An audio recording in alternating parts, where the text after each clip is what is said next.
Continuing the race for thinnest and lightest, Chinese manufacturer Vivo seeks to bring these traits even to their latest mid-range offering. Hey guys, Phil Virno with Android Authority, and this is the review of Vivo's X5 Pro. The design brings back again the seemingly popular glass sandwich design with smoothly polished aluminum sides slightly curving into carefully machined chamfers on the front and back. The front and back panels meet the aluminum frame almost seamlessly, leaving the glass panels rising just a bit higher than the frame. Along the aluminum frame on the left is clean with no peripherals. Up top, only a 3.5mm headphone jack rests solo. On the right, we have an aluminum volume rocker and power switch, and then the SIM card slot, which itself has two features. On the one hand, you can use the first SIM slot to store your standard SIM card. Then the slot above can take another SIM card if this phone maybe doubles as a work and personal device, or you can use that second SIM slot for expandable storage up to 128GB.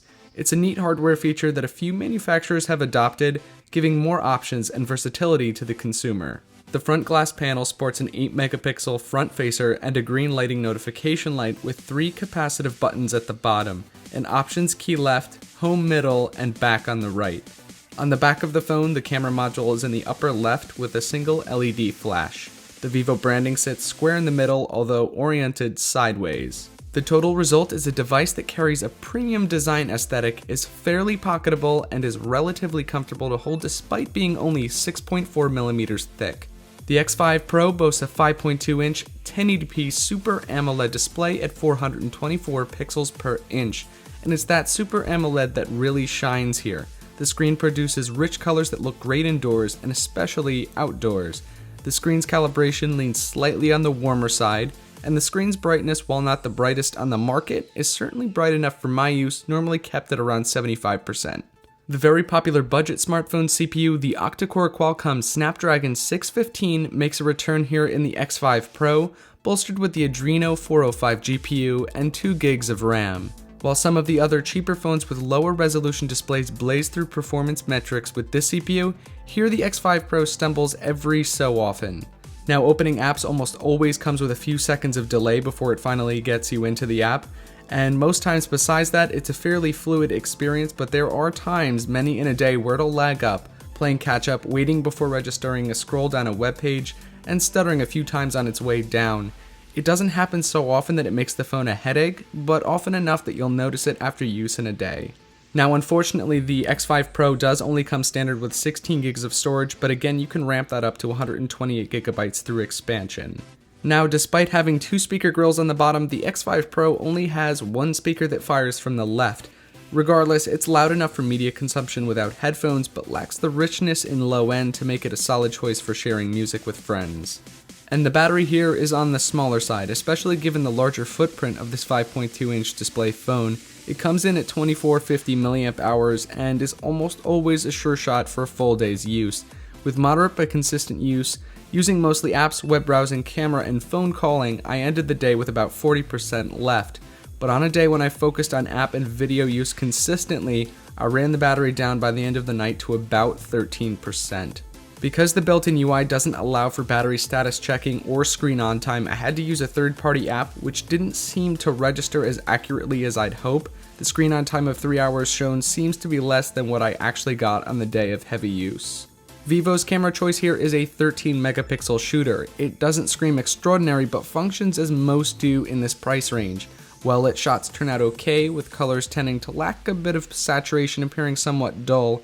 Indoors without flash, expect shots to have a great deal of noise, and less steady hands can expect a bit of blur for those darker pics. Features like HDR and Face Beauty help add some pizzazz to your photos to help compensate for the sometimes dull standard shots, and features like Touch to Capture help to facilitate the actual photo taking process. On the front, a somewhat larger than average 8-megapixel camera takes high-resolution images, but even in good lighting conditions finds focus difficult to achieve and almost never gets the image without a bit of blur. Vivo's take on software is their FunTouch OS 2.1 layered over 5.0.2 Lollipop, which in its basic appearance greatly resembles iOS, with icons like music seemingly all too familiar and the quick settings accessed by way of a bottom swipe upwards, although giving many more options like data on-off and recently used apps.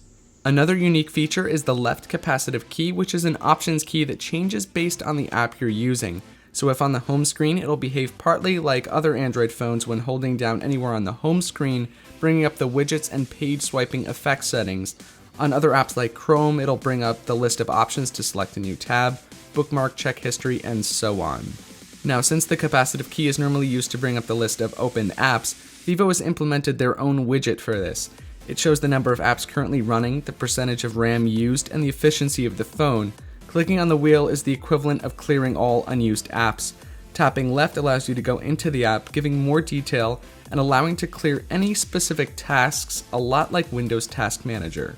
The theme app also makes a return here, as well as a device manager app that grants or refuses permissions to certain apps.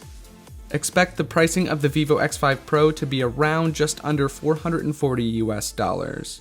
So a rich, beautiful screen, a great build, and an interesting OS take on Android are some of the highlight features to consider when comparing with other mid-tier smartphones, but will that be enough with budget smartphones consistently decreasing in price and rising in production quality?